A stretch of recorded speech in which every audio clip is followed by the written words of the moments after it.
it's me again. Does anybody out there like bench vices? Because this past 2 weeks, I did a review on Franken Vice. I actually posted it in the group online. Where's the darn mosquitoes are pissing me off. Anyway, I picked up a Franken Vice that was a cross between a Parker.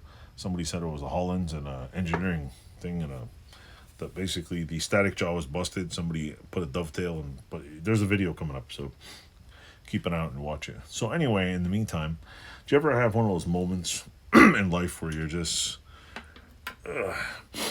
you get to the point where you like collecting something and the whole area around you is just tapped out, and then you're like, well, I could like snipe a few dozen off eBay and pay a premium for stuff, but you're like, nah, because everybody on eBay is selling shit for, like, people go on there and say, oh, look, the listed prices, $300, so I'll put mine on there for 300. It never sells, except for Wiltons, those little baby bullets. Those things are ridiculous. I have one though. I managed to find one for $100.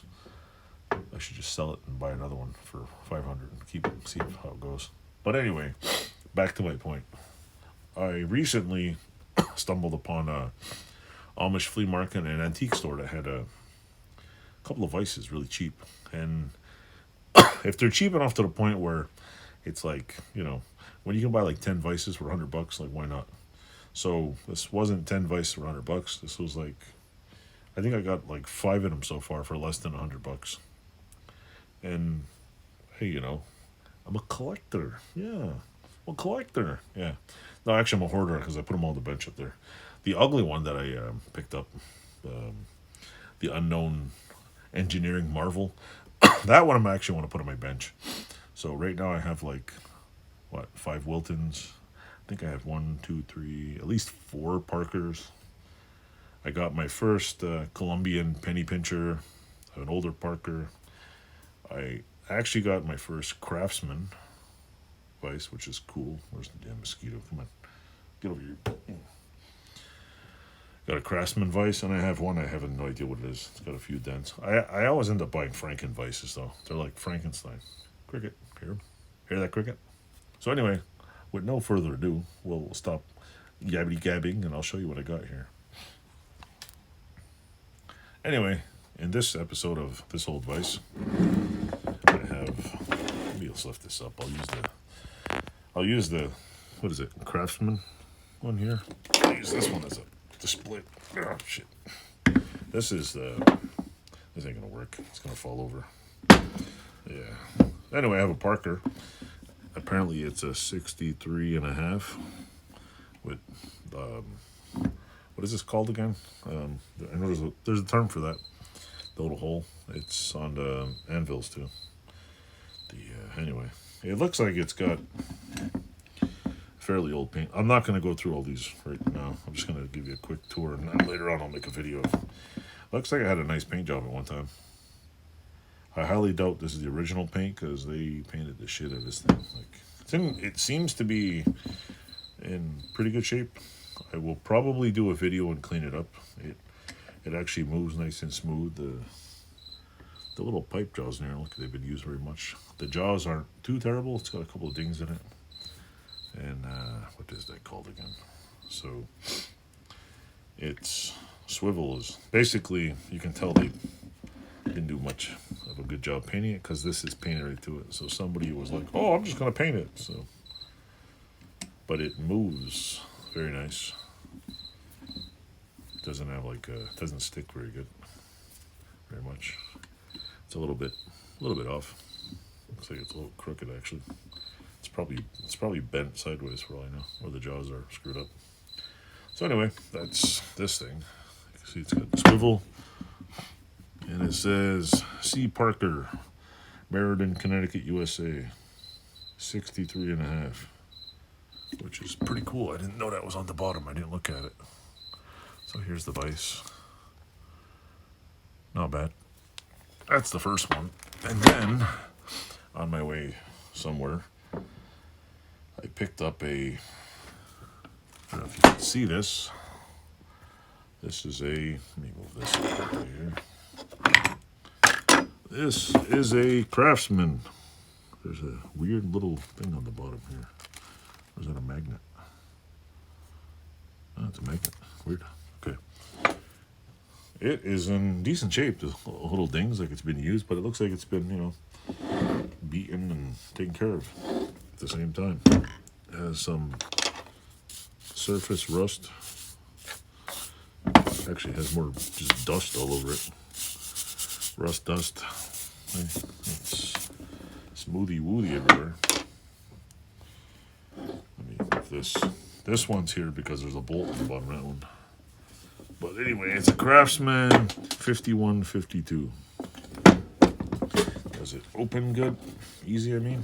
Yeah, it opens really nice. Of course, it's gonna fall on my foot. It just looks like it's got surface rust, and it has a,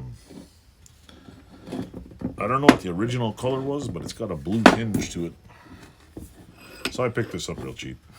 And it was cheap, real cheap. It wasn't like buying a $200 Wilton vise for no reason other than being $200, and everybody's hoarding them and collecting them. That's the only reason why stuff goes up in price, because somebody's got all of them. So anyway, I got this one. This one, next one I like here is the. I think I like this one. This is cool. The little. This is my first Colomnbian, Cleveland, USA, number D53.5. It's a penny pincher vise, little tiny one here, and it's got a little bit of abuse on the top here. Looks like somebody's been hacksawing or something. And here's the other side. Doesn't have a swivel. Nice little vise. I think I can clean this up and paint it. Looks like a cute little vise. I don't think it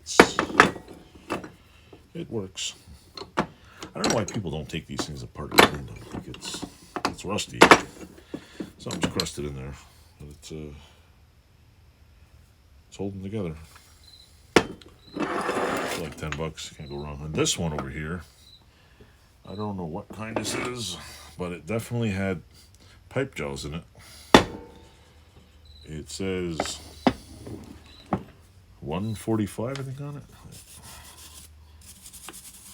It says 145 on it. 145. And there's a, hold on, collect this here real quick. There's a casting defect on it. Just a little more here. I'll use it as a, put some there, maybe it won't fall. Yeah, this thing says 145. There's a casting defect right here. If you can see it, yikes. There's a bubble in the cast. This is probably a gouge. There's not too much wear on it. It's just got dings and dangs. I don't know what it says in the bottom. If anybody knows what kind of vise this is, the nut that came with it is this thing, which was screwed to the bottom. That looks like it's been severely cut off. So does it open and close? Let's see. It appears to open okay. There's a little bit of slop in here. But I'm going to take this penny pincher apart, clean up and paint it. I will repaint the Craftsman.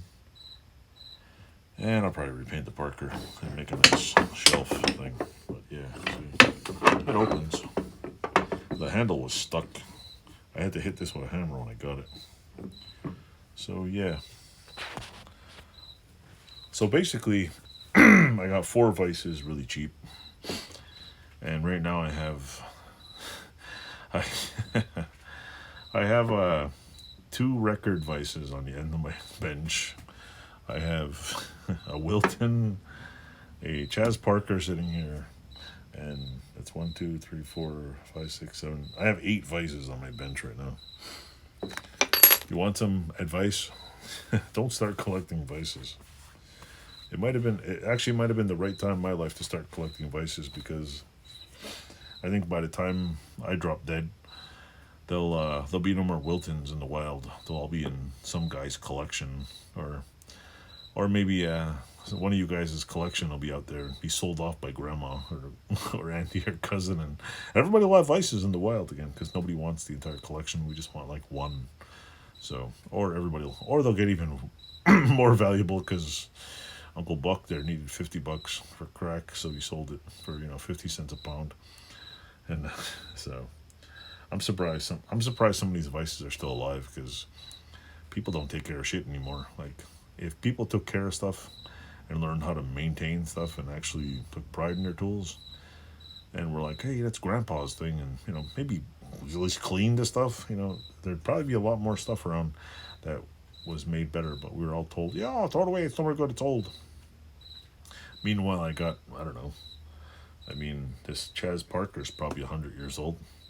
This, what do you call it?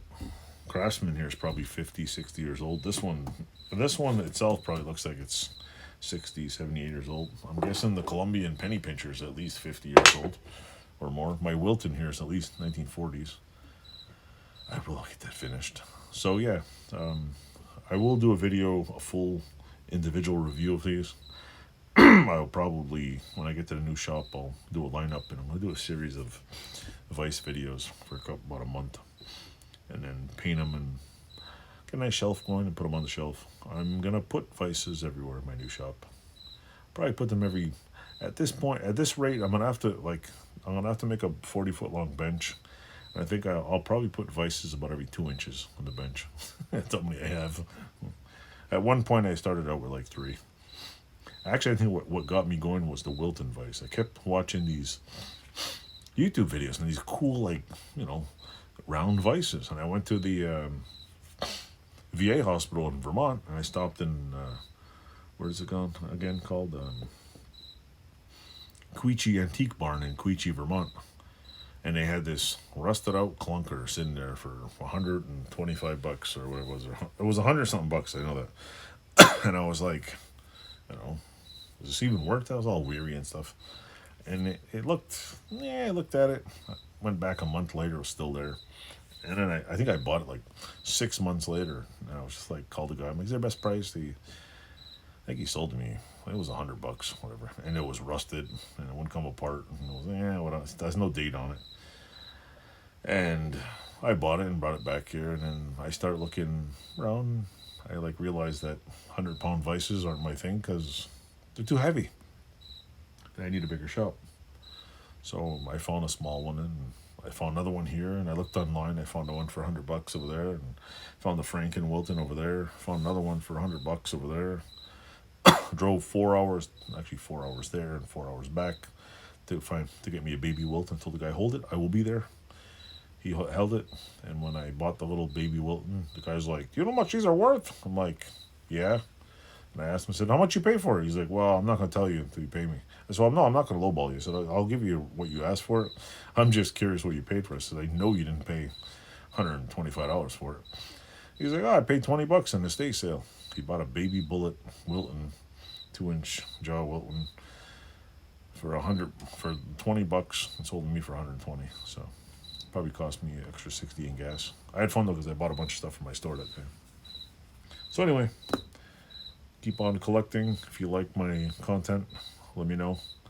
My shop will be emptied in a few weeks, or maybe by the end of the month.